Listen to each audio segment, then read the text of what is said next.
Assalamualaikum warahmatullahi wabarakatuh.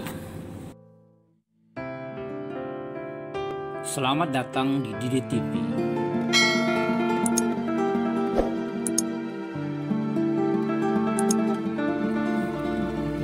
Pada edisi ini kita akan membahas kata raso. Raso di bawah nanya. Raso adalah kata yang memiliki hubungan kekeluargaan yang sangat dekat dengan kata aso, anak kandung yang lahir dari kata aso. Kedua kata ini merupakan fondasi utama kebudayaan Minangkabau, Nusantara, dan manusia sejagat. Secara sederhana, kata raso adalah kata benda tak terbilang, uncountable noun, yang merujuk ke berbagai jenis tanggapan otak, mind, kolbu manusia terhadap pengalaman badaniah, penglihatan, pendengaran, penciuman, pengecapan, dan perabaan, serta pengalaman batiniah yang menggetarkan hasrat untuk melakukan sesuatu. Dalam bahasa Melayu yang kemudian menjadi bahasa Indonesia, kata raso diucapkan sebagai rasa. Secara leksikal, Kamus Besar Bahasa Indonesia mendefinisikan kata rasa sebagai tanggapan indera terhadap rangsangan saraf seperti manis, pahit, masam, terhadap indera pengecap, atau panas, dingin, nyeri terhadap indera perasa. Apa yang dialami oleh badan seperti rasa pedih dan nyeri pada perut merupakan gejala sakit lambung. Sifat atau rasa suatu benda. Gula rasanya manis. Atau tanggapan hati terhadap sesuatu indera. Rasa sedih, bimbang, dan takut. Dan pendapat atau pertimbangan mengenai baik atau buruk, salah atau benar. Dalam bahasa Inggris, padanan yang paling dekat dengan kata raso adalah sense, feeling, dan taste.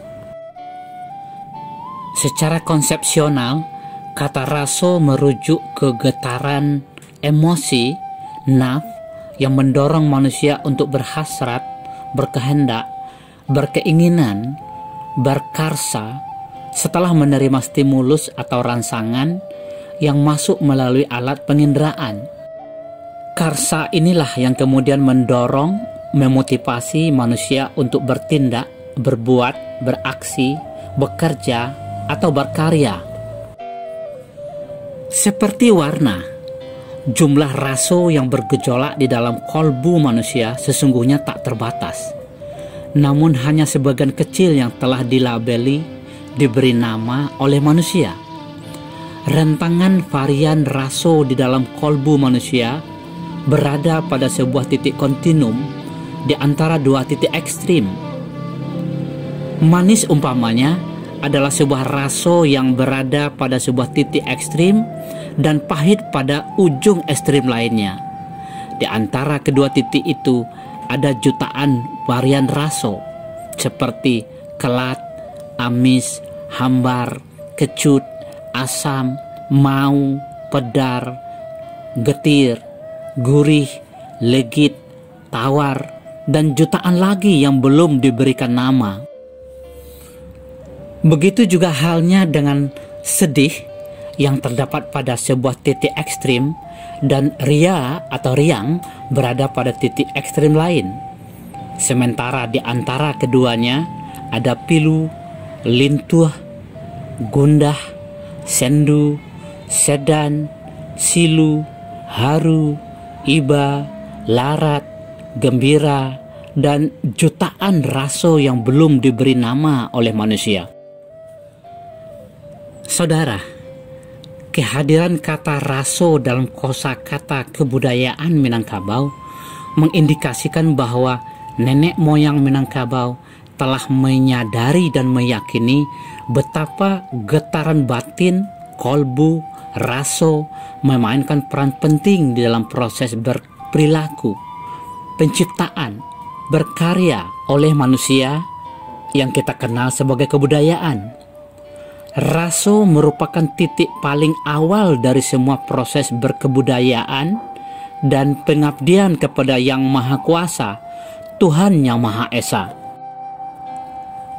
Oleh karena itu, nenek moyang Minangkabau berpetatah, raso dibawa naik, rasa dibawa naik. Artinya, ketika terjadi getaran kolbu pada diri seseorang yang merupakan reaksi alamiah terhadap persepsi indera, mata, hidung, telinga, lidah, dan kulit, serta jiwa, kita dititih untuk mengingat Sang Pencipta raso tersebut. Berzikir, Dialah yang Aso, Esa, Tuhan yang satu, yang ketika Islam masuk kita kenal sebagai Allah Subhanahu wa Ta'ala dengan 99 asma atau namanya. Kata raso kemudian berkembang menjadi pareso yang bermakna menimbang rasa, merasa-rasai, maraso-rasoan, yang akan dibahas pada edisi berikutnya.